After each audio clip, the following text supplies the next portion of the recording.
오늘 천국 비유 7번째 시간인데요. 가라지 비유에 대해서 함께 말씀을 보도록 하겠습니다. 저희가 그동안 씨 뿌리는 비유에 대해 말씀을 같이 나눴습니다. 천국은 마치 이와 같다. 그래서 저희가 천국을 할 때 몇 가지의 천국을 생각해 볼 수가 있어요. 첫 번째 천국은 그 완성된 천국, 새하늘과 새 땅에 하나님의 나라를 생각해 봅니다. 완전한 것. 그런데 하나님께서 이 땅 가운데 그 아들 예수 그리스도를 우리의 왕으로 보내주셨습니다. 그 왕이 다스리는 것, 그 왕국이죠. 하나님의 나라, 바로 예수 그리스도께서 다스리는 것. 그러기에 저희가 이 땅에서 하나님의 나라를 예수 그리스도를 통해서 경험하게 됩니다. 또 우리의 마음도, 우리의 교회도 그런 천국의 맛을 경험하게 되죠. 그래서 이런 넓은 의미의 하나님의 나라를 생각할 때 하나님 나라에 크게는 두 종류의 백성이 있죠. 어떤 백성이요? 우리가 혈연적으로 이스라엘, 구약의 이스라엘 백성들과 그 다음에 신약 백성들이 있고요. 또 우리 신약 백성들, 은혜로 말미암아 하나님의 자녀가 된 이방인 성도들 가운데 저희가 이 씨 뿌리는 비유를 통해서 세 종류의 사람이 있는 것을 발견했죠. 그래서 첫 번째는 돌밭의 성도들, 두 번째는 가시떨기의 성도들, 세 번째는 좋은 땅의 옥토의 성도들입니다. 그런데 항상 좋은 것이 귀하다고요. 좋은 성도들이 항상 적습니다. 저희가 지난 6번 동안 시간을 통해서 이 돌밭과 가시떨기, 돌밭은 말씀으로 인해서 환난과 핍박이 오니까 말씀 때문에 어려움이 말씀 때문에 조금 손해보는 일이 생기면요. 그래서 뿌리를 내리지 못한다. 밑에 돌들이 많아서 그렇다 그랬죠. 또 가시떨기는 무엇 때문에요? 가시떨기에 가시가 뭐라 그랬습니까? 세상의 염려와 재리의 유혹. 그래서 재리의 유혹을 저희가 재리의 속임수다 그랬어요. 세상에서는 그 재리가 돈이 파워가 있는 것처럼 보여서 속는다는 것입니다. 좋은 땅에 떨어졌을 때 하나님이 원하시는 것이죠. 하나님이 원하시는 성도예요. 하나님이 원하시는 하나님의 백성인데 어떻게 해요? 좋은 땅이 돼야 100배, 60배, 30배 열매를 맺기 때문에. 하나님께서 저희에게 이 말씀을 주시면서 저희가 적용할 것은 우리가 돌밭 같은 가시떨기 같은 건 누구나 다 갖고 있습니다. 어떤 특정한 사람, 어떤 특정한 민족, 특정한 교회가 아니라요. 누구에게나 다 있는 모습이죠. 그래서 저희가 이 옥토가 되는 이 과정, 하나님께서 은혜를 주셔서 내 안에 있는 돌과 같은 것들, 또 가시떨기들이 사라질 수 있도록 저희가 그걸 항상 은혜로 간구해야 한다고 말씀드려요. 오늘은요, 좋은 씨와 가라지에 대한 또 비유를 말씀하십니다. 24절에 보면 또 비유를 베풀어 가라사대, 또 다른 another parable인데요. 주제는 같습니다. 천국은 이와 같다 하는 것이에요. 천국에 대한 7가지 비유인데 천국은 이와 같다. 이때 이 천국은 완성된 새하늘과 새 땅이 아니라 이 땅에 예수님이 오셔서 다스리는 모습이라는 것이에요. 이 땅에 있는 성도들의 모습이에요. 이 땅의 교회의 모습이라는 것입니다. 아직 완전하지 않은 진행형 같은 불완전한 것이죠. 이 땅의 교회 가운데 예수님께서 왕으로 섬기는 백성들 가운데, 성도들 가운데 이런 모습이 있다는 것입니다. 그래서 첫 번째는 좋은 씨에 대한 말씀을 24절에 말씀해 주셨어요. 그 24절에 말씀을 하시고요, 예수님께서 다시 설명을 해 주십니다.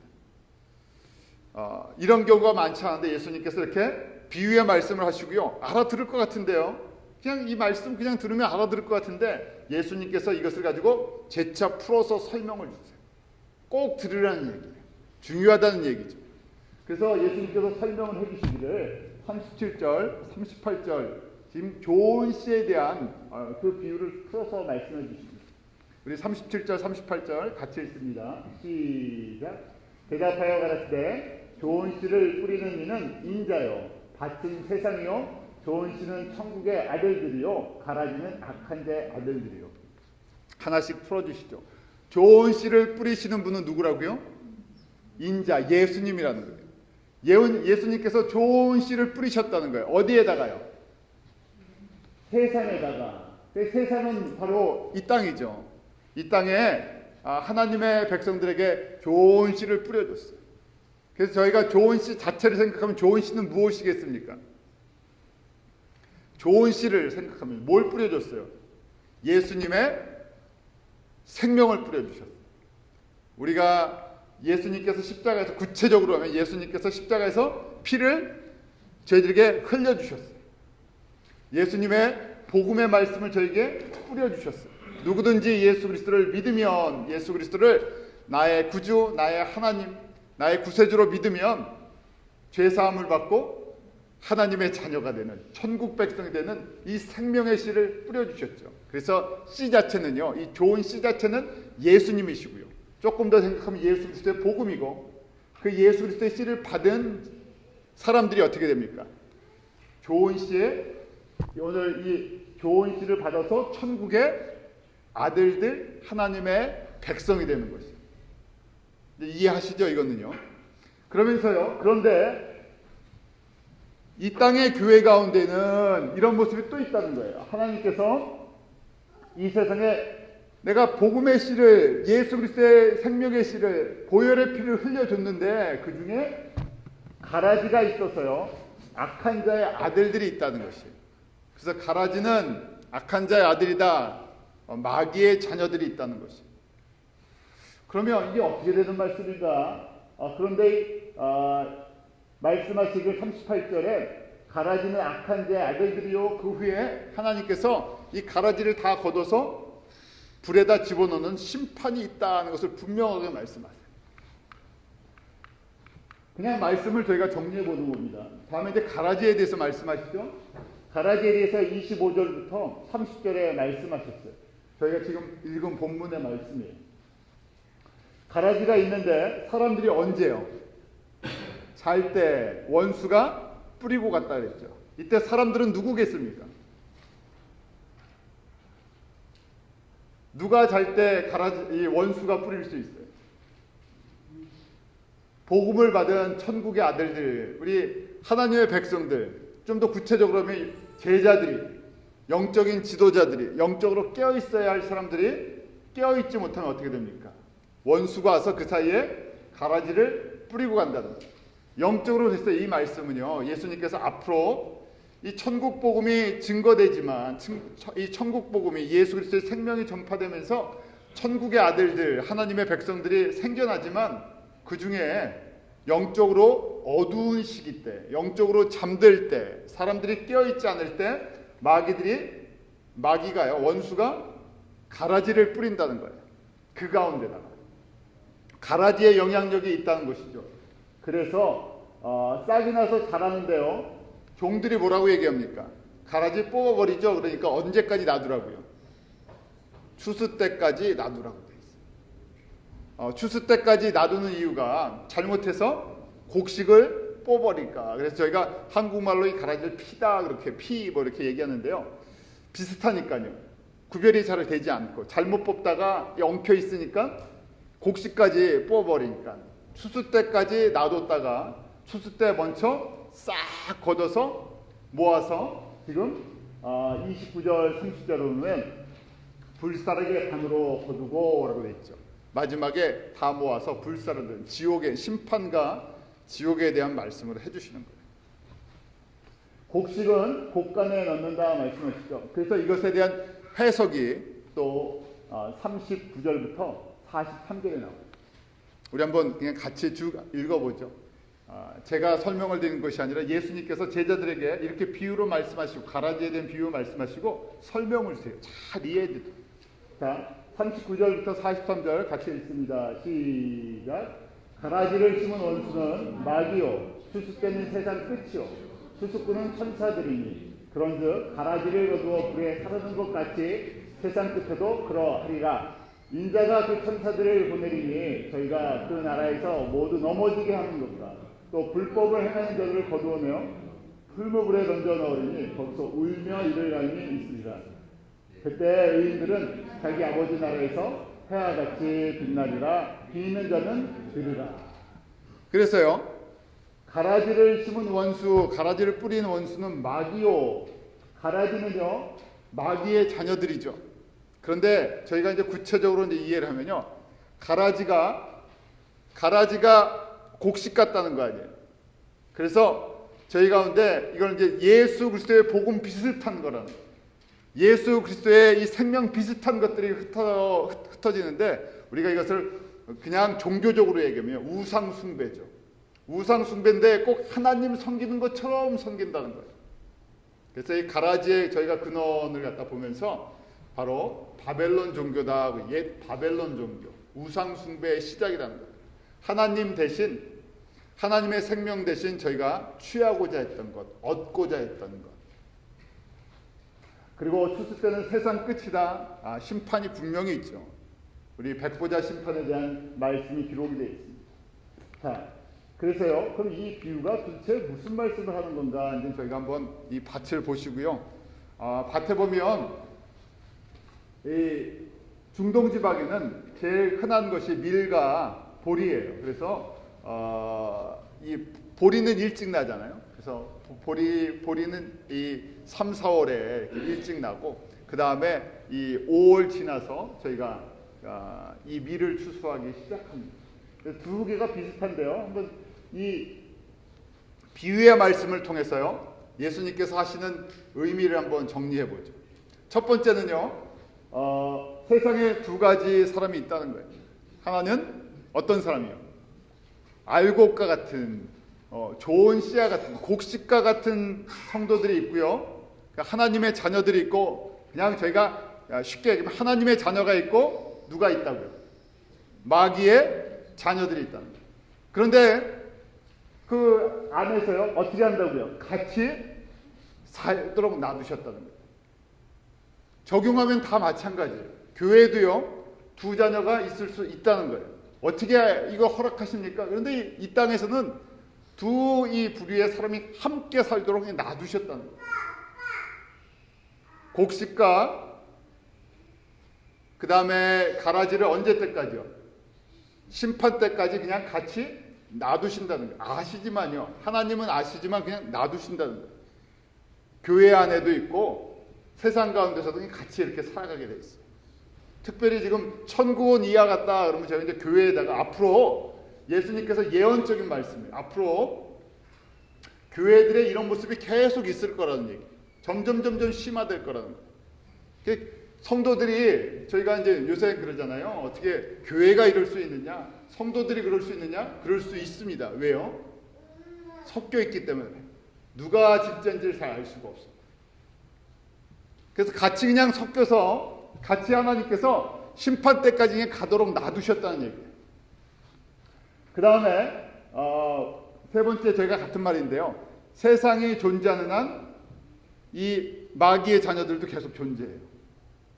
완전한 심판은 예수님께서 백보자 심판하실 때 마지막 심판 때까지는 계속 유지가 된다는 얘기예요. 그 마지막 심판 후에 저희가 지옥으로 가게 돼 있죠.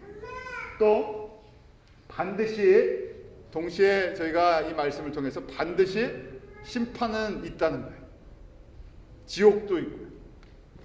자, 조금 더 이제 구체적으로 보죠. 자, 이 중동 지방에 제일 흔하게 보일 수 있는 곡식이에요. 첫 번째가, 원래 이거 이렇게 안 보여드리려고 했는데 구별해 보시라고. 저희 같은 사람은 구별이 안 되죠. 본 적이 없으니까요.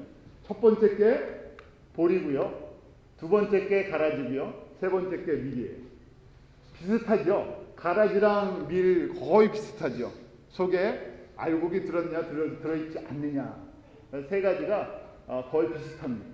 자, 가라지의 특징을 한번 보죠. 가라지의 특징. 이 가라지라고 하는 건데요, 가라지를 헬라어로 오면 지자니온이라고 돼요. 지자니온. 그런데 그 말 뜻이 뭐냐? 원어 그냥 사전적으로 대체 우리 한국말로는 가라지라고 번역이 되어 있는데, 이 중동 지방에서 지자니온이라는 건 뭐라고 번역이 되어 있냐 하면요, 독보리라고 되어 있어요. 독보리. 왜냐하면 그냥 비어 있는 것 정도가 아니라요, 이거 잘못 먹으면 독성이 있어서요, 체하든지 속이 이상해지든지 이 정신이 혼미해지든지 하는 독성이 들어가 있기 때문에. 그런데 생긴 거는 아까 좀 전에 보신 것처럼 비슷하게 생겨서요, 잘못해서 이거 먹으면 안 된다는 얘기예요. 그러니까 저희가 수채 없으면 괜찮잖아요. 없으면, 아무것도 없으면, 그냥 사실 아무것도 없으면 그 옆에 이 보리나 밀이 자라는 걸 방해한다고 정도 생각하는데요. 저걸 갖다 먹게 되면 어떻게 됩니까? 독이 있어서요. 먹으면 안 되는 거예요. 자, 그래서요, 왜 하나님께서 가라지를 심판 때까지 놔두시나 하는 거예요. 첫 번째는 좋은 씨를 보호하기 위해서 그래요. 알곡을 보호하기 위해서. 왜냐하면 자랄 땐 구분하기 쉽지 않죠. 가라지의 특징이 뿌리가 잘 번성합니다. 그래서 어렸을 때 가라지를 뽑으려고 자꾸만 하면 어디가 건드려져요? 뿌리가 건드려져서 이 알곡, 좋은 씨에 그 자라는 싹도요 뽑힐 수가 있어요. 하나님께서 염려하시는 것은 지금은 어려서 이게 좋은 씨가 될 건데 지금 보이지가 않아요. 그래서 그 작은 어린 생명이라도 하나님의 생명을 하나님께서 보호하신다는 얘기예요. 하나님께서는 하나님의 생명에 대해서 이런 그 깊은 배려를 갖고 계세요. 또 두 번째는요, 이게 이제 구원의 신비인데 저희가 계속 비유를 통해서 말씀을 하시는 건데요. 하나님께서 마귀의 세력을, 이 마귀의 자녀들을 통해서 누구를 훈련시키신다는 겁니까? 하나님의 자녀들을 훈련시키신다. 허락하셨다는 거예요. 아니 뭐 그렇게 힘들게 허락하십니까? 그거 아예 한 번에 다 뽑아버리시고, 하나님이시니까 없애버리시고 좋은 환경에서만 살게 해주시죠. 똑같은 질문인데, 마귀가 타락하고 왜 하나님께서 세상에 이 공중권세 잡게 해주셔갖고 사람을 유혹하게 만들었고 사람을 타락하게 만들었습니까? 저희 같으면 어떻게 하기를 원했어요? 원래 우리 마귀는 천사장이었던 루시퍼가 타락했다, 그렇게 저희가 알고 있지 않습니까? 아니 천사장이 타락해갖고 반역을 했으면 어떻게 해요? 그 즉시 못 쫓아내버립니까? 그냥 다 죽여버리죠. 그 즉시 지옥 만들어서 지옥에 가둬버리면 사람들 건들지 마라. 내 백성들 건들지 마라. 너는 아예 애초부터 철저하게 지옥불에 던져져 갖고 너는 여기서 나오지도 못한다. 그냥 거기서 영원토록 가둬둬 버리시면 되는데 허락하셨다는 얘기예요. 그래서 저희가 이 하나님의 이 구원에 대한 이것을 뭐라고 얘기합니까? 미스터리라 그랬죠. 신비라는 거예요. 우리의 이성으로 아무리 이걸 갖다가 증명하고 풀고 이해하려고 해도 이해가 안 가요. 차원이 다른 이야기이기 때문에 그렇습니다. 하나님의 차원과 우리의 차원이 다르고요. 그래서 저희가 이것을 갖다 구원의 신비라는 거예요. 사람의 머리로 아무리 연구를 해도 하나님의 구원을 0.0001%도 어떻게 보면요 이해할 수 없어요. 이성의 범위에 있지 않기 때문에 그렇습니다. 그렇지만 우리가 훈련을 하죠. 이성적인 훈련을 합니다.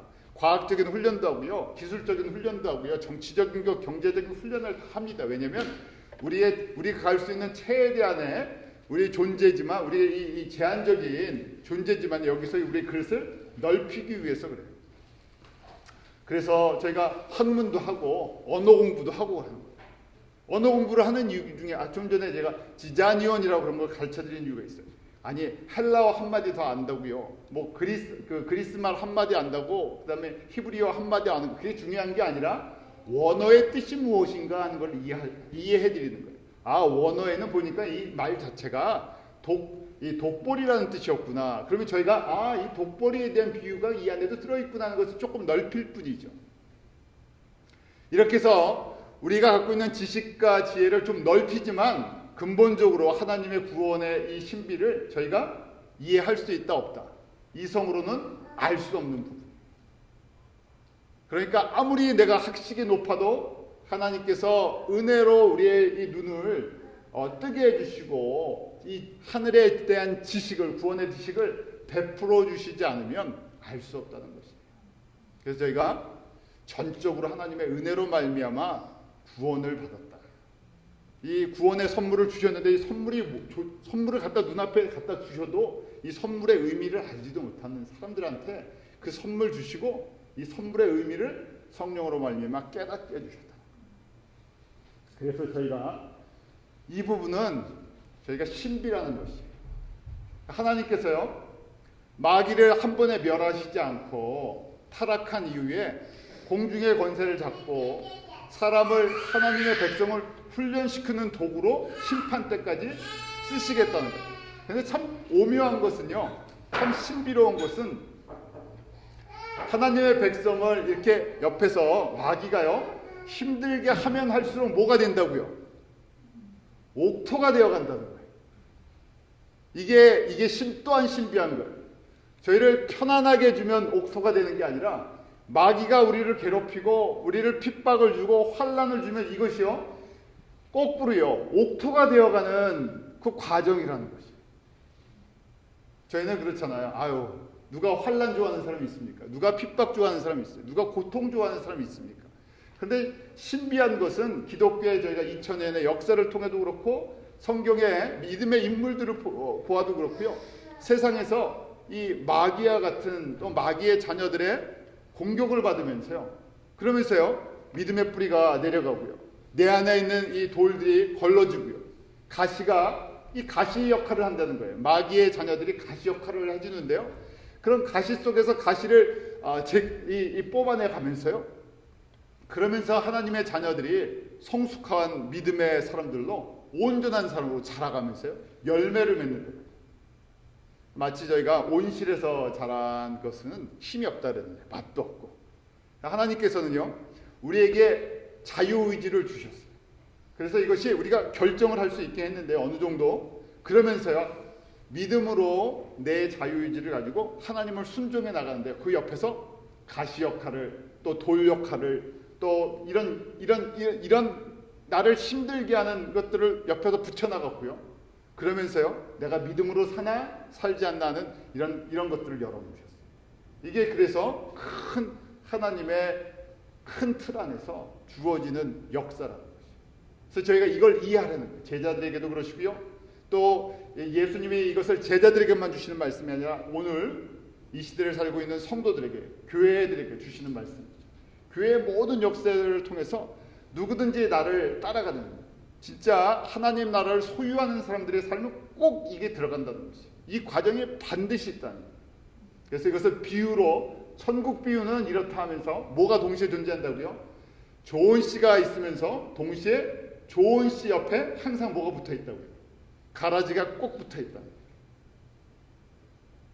그런데 가라지를 어떻게 한다고요? 그냥 놔두신다는 거예요.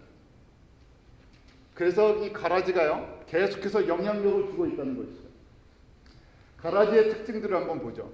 기본적인 가라지의 특징들이, 가라지는요 곡식이 자라는 것을 방해하죠. 옆에서 뿌리 있다부터 그래요. 성장 속도가 또 빨라요.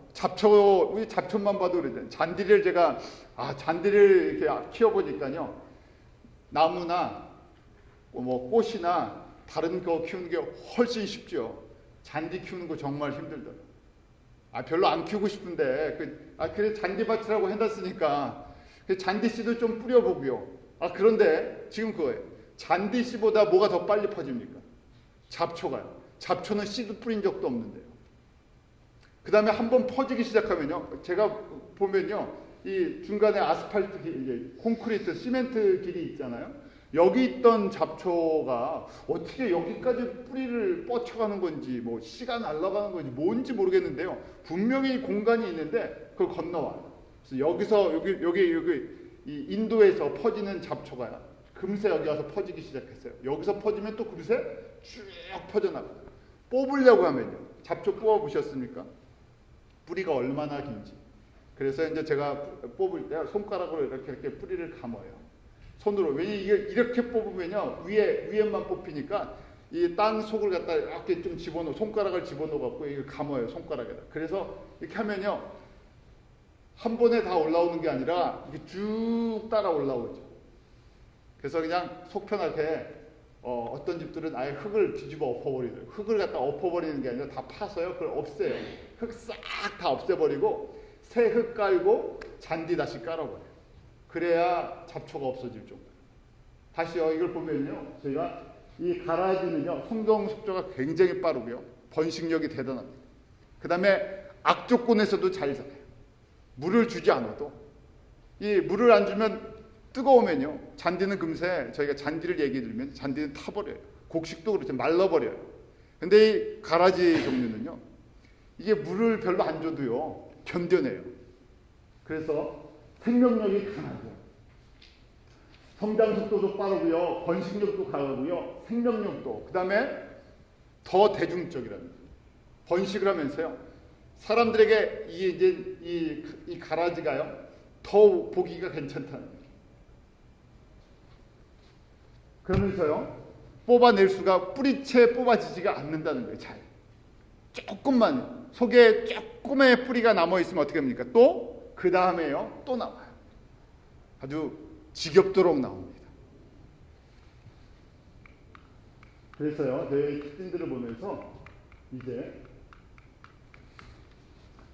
저희가 저 안에 저렇게 섞여 있다는 거예요. 다시 그 사진을 보는데요, 가라지랑 볼이랑 밀이 있는데요, 자라는 동안에 구별하기가 쉽지 않은데 뭐가 더 빨리 퍼진다고요? 가라지가요. 그 다음에 이 안에 독성도 있고. 자, 이 말씀을 보면서요, 저희가 이제 마지막 때의 징조와 가라지에 대한 비유를 다시 또 정리를 하게 됩니다. 마지막 때가 되면요, 가짜 복음이 진짜 복음보다 더 영향력이 있어요. 가짜 복음이요, 진짜 복음보다 더 보기 좋고요, 생명력이 더 있습니다. 더 번성을 잘해요. 더 보기 좋고요, 더 잘 퍼지고. 그래서요, 진짜 복음의 성도들이, 진짜 복음의 교회들이, 진짜 하나님의 말씀이 확장되는 것을 어떻게 하든지 이것이 막습니다. 어디 안에서요? 지금 이게 그냥 세상이라고 하면 좋겠는데 이게 어디 안에서 일어난다는 얘기예요? 교회 안에서. 마태복음 24장에 보면 예수님께서 제자들에게 마지막 때의 징조가 무엇이 있습니까? 했을 때 이렇게 말씀하시죠. 저희 9절부터 12절 말씀인가 한번 같이 읽어보겠습니다. 시작. 그때 사람들이 너희를 환난에 넘겨주겠으며 너희를 죽이리니 너희가 내 이름을 위하여 모든 민족에게 미움을 받으리라. 그때 많은 사람이 시험에 빠져 서로 잡아주고 서로 미워하겠으며 거짓 선지자가 많이 일어나 많은 사람을 미혹하게 하겠으며 불법이 성함으로 많은 사람의 사랑이 식어지리라. 제가 종종 말씀을 볼 때 이 말씀을 세상 밖에다가 적용할 때가 많죠. 근데 이 말씀이 세상 밖의 말씀만이 아니라는 얘기예요. 마지막 때가 되면 이 현상이 어디에서 일어난다는 얘기예요? 교회 안에서. 지금 이 비유의 말씀과 똑같은 것이에요. 교회 안에 어떤 성도들이 더 많아진다는 얘기입니까? 돌밭, 첫 번째 씨 뿌리는 비유하면 돌밭과 가시떨기의 성도들이 더 많아져요. 왜냐하면 돌과 가시떨기를 빼버려야 하는 것이 얼마나 중요한 건지를 가르쳐주지 않기 때문에. 그래서 가라지 같아도 잘만 자라면 된다. 제가 이제 또 잔디 얘기를 하는데, 귀찮으면요, 다 잔디로 보지 뭐, 그냥 다 파라니까 파란 것만 있으면 된다. 그냥 잘 퍼지니까요, 파란 것만 있으면 됐지. 귀찮다. 누가 이걸 잔디랑 가라지를 구별을 해놨냐. 그냥 나 잔디로 나 보겠다. 그냥 생각하면요, 속이 편해집니다. 점점 마지막 때가 될수록요, 가라지의 영향을 받은, 가짜 복음의 영향을 받은 성도들이나 교회가 더 번성하고요, 더 퍼져나갑니다. 왜냐하면 가라지를 가르쳐주지 않기 때문에요. 가라지의 영향력을 제거하기가 너무 힘들기 때문에요. 바로 그 말씀이에요. 마지막 사람들이 너희를 라고 돼 있대. 너희가 누구겠습니까? 지금 이 말씀 그대로 그냥 정리하면요, 이때 너희가 누구예요? 예수님의 제자들이에요. 마지막 때가 되면 그때 뭐 예수님이 지금 베드로와 뭐 지금 이런 사도들이 지금 살아있는 게 아니고 그때 얘기하지만 이때는 마지막 때가 된다는 얘기예요. 마지막 때가 되면 예수님을 믿고 따르는 그런 신실한 사람들이 어떻게 된다고요? 환난에 들어가기 시작합니다. 그래서요, 잘 들으셔야 되는데 별로 듣고 싶은 말씀이 아니에요. 예수를 잘 믿으면 저희가 일반적으로 어떻게 됩니까? 일반적으로요, 예수님 잘 믿으면 복 받습니다. 그래요. 제가 이 복의 개념이 참 이게 어렵다는 얘기예요. 작게 보면 예수님 믿으면 복을 받아요. 근데 지금 제가 큰 틀을 보면요, 마지막 때 복을 너무 이런 세상적인 복을 자꾸만 하다 보면요, 어디에 미혹될 가능성이 있다고요? 가라지의 영향을 받을 가능성이 있다. 큰 틀을 보면요, 마지막 때에 어떤 현상이 일어난다고? 예수를 잘 믿는데 핍박을 받는 사건들이 일어난다. 예수를 잘 믿는데 세상에서 잘 되는 것이 아니라 안 될 수도 있고요. 예수를 잘 믿는데 어디서요? 교회 안에서 환난을 받을 수가 있다. 핍박을 받을 수가 있다. 무슨 말이 이런 말이 있나? 그런데 너희를 죽이리니 했어요. 죽는다는 것이 무엇입니까? 예수 믿다가 예수님 때문에 순교당하는 사람이에요. 그래서 전에도 제가 말씀드렸는데 매년 25만 명에서 30만 명이 예수님 때문에 죽습니다. 우리야 미국 같은 또 한국 같은 편안한 데서 신앙생활 하니까 예수 믿는다고 누가 안 죽이죠. 예수님 제발 믿으세요. 교회 좀 나오세요 해서 교회에서 버스까지 막 제공했어요. 다 모시고 다니잖아요. 그런데 지금도 아프리카 수단이나 그 다음에 이슬람 국가에서는 예수님 믿는다는 그 사실만 하나 발견되면요, 죽임을 당하고 사회에서 쫓겨납니다. 그래서 매년 25만 명에서 30만 명이 예수님 때문에 죽어가요. 그 중에 대표적인 나라가 수단이었어요. 수단 한 나라에서만 수만 명이 예수님 때문에 결국 종교전쟁을 치르고요, 거기서 죽어가는 것입니다. 그래서 저희가 너무 편하게 신앙생활 하니까요, 환난이나 핍박을 마치 우리가 너무 작게 생각할 때가 있어요. 그런데 마지막 때의 특징은 무엇인가? 예수님을 잘 믿는데 하나님께서요, 옆에 가라지를 통해서 어떻게 한다고요? 환난과 핍박을 계속 어느 정도 당하게 만들어 놓으셨다. 또 그러면서요, 마지막 때는 많은 사람이 시험에 빠져 서로 잡아주고 서로 미워하겠으며 성도들 가운데 이런 현상이 일어난다는 거예요. 이 원인이 무엇인가? 무엇 때문에요? 가라지의 영향력이 점점 커지기 때문에요. 가라지화된다는 것입니다. 좀 쉽게 얘기하면 교회가 세속화된다는 얘기예요. 교회가 세속화되니까요, 저희가 구호상으로는 하나님의 사랑을 갖고 있지만요, 성도들 가운데 진짜 사랑이 없다는 거예요. 우리가 하나님을 사랑하고 섬기겠습니다 하고 사람들이 말로는 하고 찬송은 하는데 진짜는 별로 안 한다는 거예요. 그래서 서로 미워하고 이해관계가 맞지 않으면 또 서로 넘기고요. 이런 현상이 계속 일어난다. 그래서 이게 뭐냐? 세속화되어 있다는 얘기예요. 교회나 세상이나 뭐가 안 된다고요? 쉽게 말하면 구별이 안 된다는 거예요. 교회는 저희가 정확하게 얘기하면 교회는 누가 모여야 돼요? 알곡만 모여야 되는데 교회에 알곡만 있지 않다는 얘기예요. 세상은 마귀의 자녀들만 있어야 되는데 세상이나 교회나 비슷하다는 겁니다. 그래서 신분상은 저희가 하나님의 백성인데 신분상은요, 그런데 사는 모습이나 생각하는 거나 느끼는 거나 표현하는 거나 모든 것이 어디랑 똑같다고요? 세상에 있는 가라지 마귀의 자녀들이랑 똑같다는 거예요. 그래서 돌밭이다, 가시떨기다, 열매가 맺지 않으니까요, 하나님이 원하시는 하나님의 생명의 열매를 맺을 능력이 안 되죠. 그래서 사는 모습을 보면 겉으로 나타나는 모습은 누구랑 닮았다고? 세상의 마귀의 자녀 가라지랑 같다는 거예요. 그래서 저희가 이것을 보면서 교회에 세속화라고 얘기해요. 점점 세속화되어 있죠.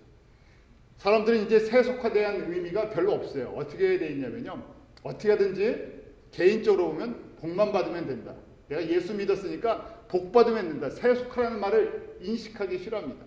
또 목회자들 입장에서는, 교회들 입장에서는 세속화라는 것보다는 교회가 일단은 성장하면 된다 하는 얘기. 성장하면 되니까 세상적인 방법, 그 세상적인 방법을 잘 써서 내가 성장하면 됐지, 이걸 뭐 세속화라고 하냐 그래서요, 세속화에 대한 의미를 별로 두지도 않습니다. 그래서 100년 동안 저희가 기독교 안에서요, 이제 학자들이 세속화에 대한 영향력을 계속해서 경고했어요. 그렇지만 사람들의 입장에서는요, 세속화의 특징은 빨리 번성하고요, 잘 보여지고요, 겉으로 잘 나타나는 거예요. 그런데 거꾸로 복음의 말씀을 따라, 이 예수 그리스도의 생명을 따라 알곡이 되려고 하면요, 하나님께서 적당히 환난도 주시고 시련도 주시고 어려움도 있고, 이걸 원하는 사람이 누가 있겠어요? 이게 있으면 거꾸로 돌밭 같으면 어떻게 됩니까? 조금 어려우면요, 믿음이 떨어져 버려요. 가시떨기 같으면요, 자라질 못해요. 이런 현상이 계속해서 예수님께서요, 마지막 때가 되면 이것이 점점 더 심화가 된다는 거예요. 그래서 선지자는요, 하나님의 나라를 온전히 선포해야 하는 사람들인데 구약에 거짓 선지자들이 많았었죠. 거짓 선지자들이 있었던 이유가 무엇입니까? 자신의 눈앞에 있는 이익 때문에 그래요. 내 이익 때문에 이게 진짜 하나님의 말씀이 아닌데 하나님의 말씀처럼 이야기해요. 그래서 마지막 때도요, 이게 진짜 복음의 말씀이 아닌데 복음처럼 이야기를 한다는 거예요. 사람들이 좋아하는 겁니다. 분명히 이거는 이 가라지에 속해 있는 건데, 세상에 속해 있는 건데요, 저희가 갖다가 잘 섞어서요, 복음이랑 그냥 반죽을 같이 해서 복음처럼 얘기해요. 점점 사람들이 교회에 십자가의 복음 얘기하면 교회 안 옵니다. 재미없다고요. 그래서 최소한 우리 뭐 일상생활이랑 연결되어 있는 거 얘기하잖아요. 자녀들이 있으면 자녀 교육 문제, 가정 문제 필요한 건데 복음의 핵심이 아닌 것들에 사람들이 훨씬 관심이 있어요. 사회 문제, 정치 문제, 이런 문제에 대해서 어떻게 해결해 나가거든요. 그런데 제가 복음적인, 지금 예수님의 말씀을 보면요, 그럼 이 말씀 그대로 보면 앞으로 세상이 점점 좋아집니까? 좋아지지 않습니까? 좋아지지 않아요. 그런데 저희가 일반적으로 계속 믿으면 좋아진다고 얘기해요. 뭐 제가 아주 부정적인 사람이 부정적인 것이 아니라 그렇게 세상이 흘러간다는 거예요. 저희가 아무리 세계 평화를 위해서 기도하지만 세계가 평화롭게 됩니까? 더 악해집니까? 악해져요. 그럼 평화에 이제 저희가 신년이 되면 평화 메시지를 하잖아요. 근데 세상은 사실은 하나님의 이 큰 틀로 보면 평화가 있지 않아요. 전쟁의 소문이 점점 늘어나죠. 민족과 민족이, 나라와 나라들이 싸우는 이야기가 점점 늘어날 거예요. 저희가 그래서요, 세상이 좀 평화로웠으면 좋겠습니다. 세상이 좀 안정적인 거 누구나 다 바라는 거예요. 정말 그렇게 되기를 원하는데, 그런데 큰 그림으로 보면 그렇게 되지 않는다는 얘기예요. 더 어두워지고요, 더 아픔이 많아지고요, 더 전쟁의 소식이 늘어나면서요. 그래서 이런 고통 속에서 저희가 참 하나님의 나라를 회복해야 되는구나 하는 것을 저희가 믿음의 눈을 두고 본다는 얘기예요. 저희가 일반적으로 다 그런 소원이 있잖아요. 전쟁이 좀 그쳤으면, 좀 평화로웠으면. 그런 이제 저희가 하나님의 뜻을 잘 모르고요, 우리가 바라는 세상이에요.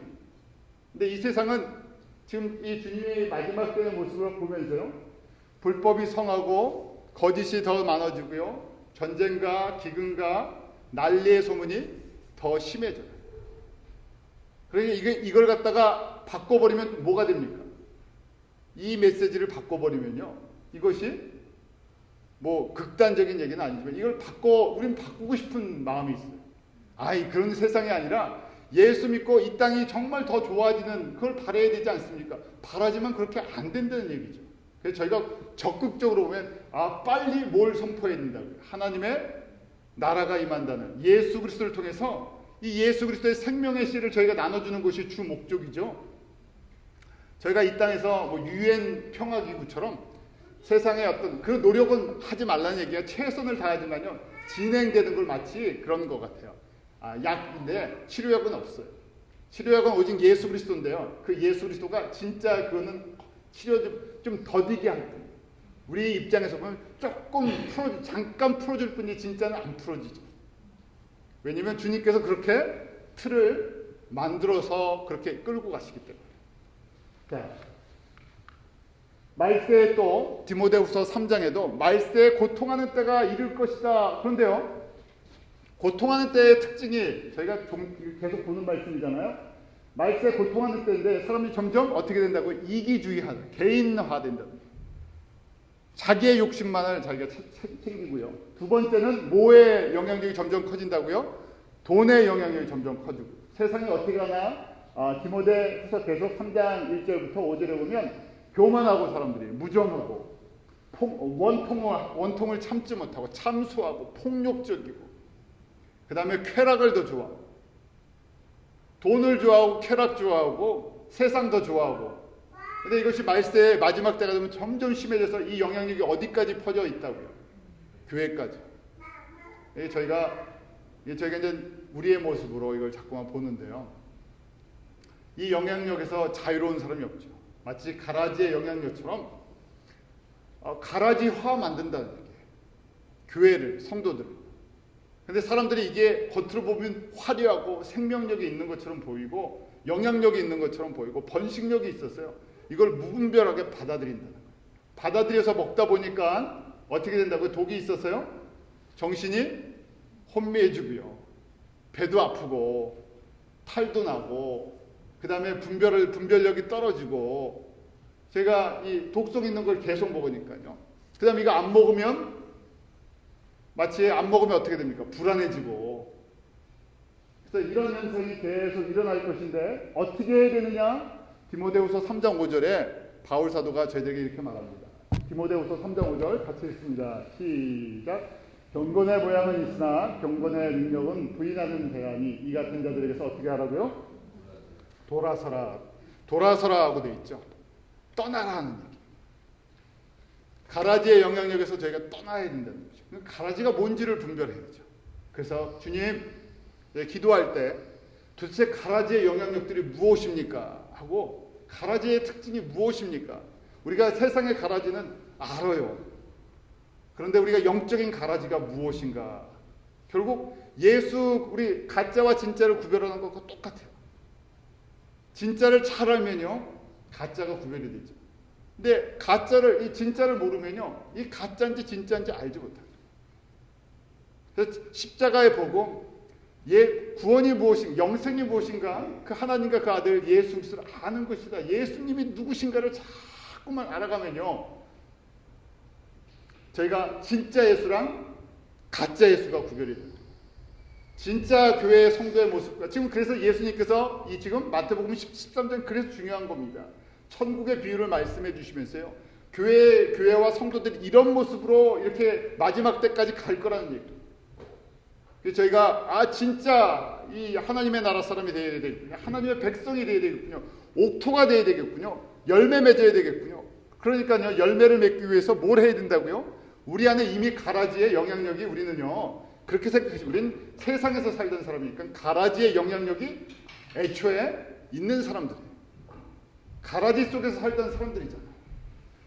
접붙임을 당한 사람들인데요. 자, 그래서요, 로마서 12장 2절에 우리 한번 로마서 12장 2절 같이 한번 읽겠습니다. 시작. 너희는 이 세대를 본받지 말고 오직 마음을 새롭게 함으로 변화를 받아 하나님의 선하시고 기뻐하시고 온전하신 뜻이 무엇인지 분별하도록 하라. 이 세대를 본받지 말고. 세대의 영향력이 마지막 때에 점점 강해집니다. 엄청나게 강해지죠. 세상의 영향력이. 어떻게 하면 여기서 우리가 자유로울 수 있을까? 자유로울 수 없는 상황이 점점 되어간다는 거죠.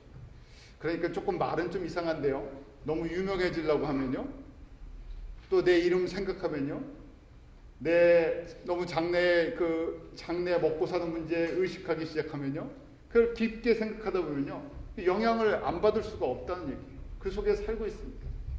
지금은 저희가 예수님의 이 비유의 말씀처럼 뭐의 영향력보다요, 좋은 씨의 영향력보다 무슨 영향력이요? 가라지의 영향력이 교회에 가득 찬, 마치 가시떨기처럼 가득 차 있는 것처럼 보이다는 거예요. 무성하지만 열매가 없는. 그래서 우리의 마음을 새롭게 함으로 변화를 받아라는 것이 있어요. 옥토가 되는 얘기예요. 그 옥토가 되는 방법을 지난주에 잠깐 치료하는 방법으로 말씀을 나눴어요. 다시 한번 이거를 리뷰하죠. 옥토가 되려면 돌밭과 가시떨기를 제거해야 되는데요, 이것이 1, 2년 하는 것이 아니라 몇 년 해야 된다고요. 평생 주님 앞으로 갈 때까지. 왜냐하면 좀 전에 얘기한 것처럼 잡초의 뿌리를 뽑기가 쉬운 일이 아니니까요. 이거 뽑아내는 일. 그게 뽑아져야지 옥토가 돼야 궁극적으로요, 열매를 맺는. 근데 하나님이 이렇게 훈련시키는 도구로요, 이 가라지를 갖다 놔두셨어요. 그래서 첫 번째는 저희가 잘 아는 것처럼 내가 어떤 상태인지를 항상 인정하는 거예요. 나를 인정한 내 모습 그대로 고백하는 거예요. 하나님과 그냥 다른 거 다 조건 빼버리는 거예요. 내 문제가 있고 내 기도 제목이 있는데요. 그런 거 다 놓고 나 지금 하나님과 1대1로 얼굴과 얼굴로 보고 나 누구 닮고 싶다고요? 예수님 닮고 싶다고. 이 말씀으로 나 뭐 되고 싶다고요? 나 옥토되는 은혜를 좀 주십시오. 나 옥토되는 은혜를 좀 주십시오. 나 옥토되고 싶습니다. 난 예수님 닮고 싶습니다. 그걸 갖다 인정을 해야 시작이 되는 거예요.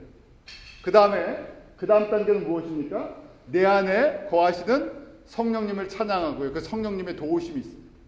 왜냐하면 옥토, 내 마음의 밭을 옥토로 만드시는 분이 누구시기 때문에 성령님이시지 내가 내 안에 이걸 뽑아낼 수가 없기 때문에 내가 막아낼 수가 없기 때문에 철저하게 성령님을 의지해야 되죠. 그 다음에 우리에게 주신 도구가 있죠. 권세요. 하나님의 말씀의 검. 그것이 잘라낼 수 있는 힘이 있기 때문에 가시떨기도 잘라낼 수 있고요. 돌도 자를 수 있고요. 그 다음에 가라지리 내 안에 자라는 가라지를 베어낼 수 있는 능력이 있고 그것만이 하나님의 말씀만이 그걸 건드려낼 수가 있어요.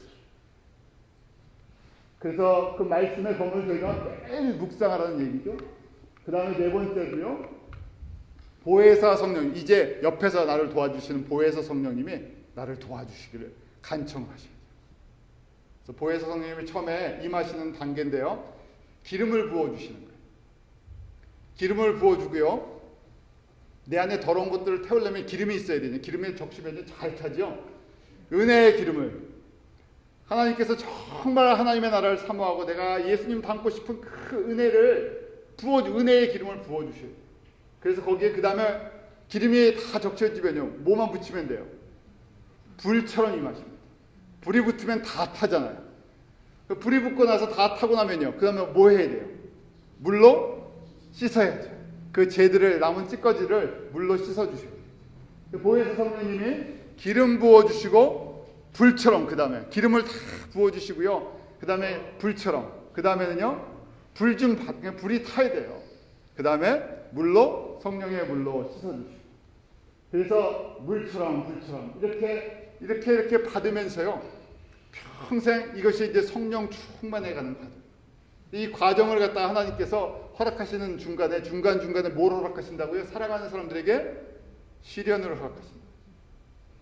시련을 보면서 두려워하지 말라고 야고보 사도가 너희들이 시련을 만나면 어떻게 하라고요? 기뻐하라. 왜 기뻐하라고요? 믿음이 온전케 되기 때문에. 이게 하나님의 특별한 은혜의 섭리라는 거예요. 뭘 통해서요? 환난과 핍박과 어려움과 시련을 통해서 뭐가 빠진다고요? 내 안에 있는 가라지가 쓴뿌리가 가시떨기가 빠져나가면서요. 온전케 된다는 말이 무슨 말이겠어요? 옥토가 좋은 땅이 되어간다는 얘기. 그 다음에 뭐가 맺힌다고요? 열매가 맺힙니다. 그러니까 제가 아는 분이 오래전에 그 강원도에 가서 그냥 산을 개간을 해갖고 농사를 짓기 시작했어요. 몇 년은 산을 파고 정리하고 다듬고 하면서요. 진짜 사람들이 보면 미친 사람이다 저 사람. 도대체 멀쩡한 사람이 와갖고 그냥 멀쩡한 산 사갖고요. 거기를 밭을 만든다고 개간한다고 혼자 그냥 그 하는 걸 보면서 그랬었는데 몇 년이 지나서 거기다 이제 그 산을 개간한 다음에 이제 밭을 만들어서 이제 씨를 뿌리기 시작했죠. 저희도 마찬가지입니다. 빨리 씨 뿌리고요. 빨리 자라기를 원하는데 우리가 주님 나라에서 빨리 자라는 것보다 더 중요한 것은 옥토가 되어가는 과정이라는 거예요. 주님께서 제자들에게 이 비유의 씨 뿌리는 비유의 말씀, 두 번째 가라지의 비유 말씀하면서 이 가라지는 빨리 번성이 되지만 세상 이 하나님의 백성들 가운데 옥토와 같은 또 사람들을 통해서 좋은 씨가 하나님의 자녀들이 그렇게 자라기를 원하는 그리고 열매 맺기를 원하는 그 하나님의 마음이 이 비유 속에 들어있는 것입니다. 그래서 저희가 마지막 때의 모습을 보면서 이 세상 속에서 세상은 그렇고 교회는 다른 모습입니다 라는 것이 아니라 지금 마지막 때의 징조에 대해서 예수님께서 말씀하시는 것 또 바울 사도 통해서 우리에게 말씀해 주시는 것 다 똑같은 말씀입니다. 마지막 때에 저희가 환란이 오고 어려움이 오고 예수 믿는 것이 쉽지 않다는 거예요. 그냥 예수를 믿으면 쉬운데요. 진짜 복음의 말씀을 따라가는 것이 쉽지 않은 길이에요. 사람들이 그 길을 좁은 문이기 때문에 좁은 길이기 때문에 안 들어가고 안 가려고 합니다. 저희가 그것이 복된 길이라는 것. 주님의 말씀을 저희가 의지하면서 주님과 동행하는 애가 있기로 합니다. 기도하겠습니다. 하나님 아버지, 저희 깊은 우리 교회 성도들 주님께서 주시는 이 말씀 믿음의 귀가 열려서 듣게 하시고 하나님이 주시는 이 놀라운 천국의 복에 함께 참여하는 자들 되게 하여 주시옵소서. 저희 교회에 속한 모든 성도들 주님께서 말씀하시는 것처럼 이 모든 것들을 이기고 좋은 땅이 돼서 하나님 주신 예수 그리스도의 생명의 말씀 속에 생명을 맺는 이 귀한 사명 감당할 때 주님께서 약속하신 것처럼 마지막 때 해와 같이 빛나게 해주신다고 약속해 주셨습니다. 우리 모든 성도들 해처럼 빛나는 그런 아름다운 성도들 되도록 은혜 내려 주시옵소서. 저희가 주님 앞에 정직하게 서기를 원합니다. 매일매일 주님 앞에 설 때마다 우리에게 옥토가 되는 은혜를 주시옵소서. 좋은 땅이 돼서 100배, 60배, 30배의 열매를 맺기로 합니다. 세상의 열매를 맺는 것이 아니라 내가 먼저 예수 그리스도를 닮는 사람 되게 하시고 저희를 통해서 저희 모든 기도하고 저희가 섬기는 모든 성도들, 선교지에 있는 모든 그런 교회의 지도자들, 성도들까지 다 주님 앞에서 옥토와 같은 성도 되도록, 좋은 씨와 같은 성도 되도록 은혜를 베풀어 주시옵소서. 감사하며 예수님 이름으로 기도하옵나이다.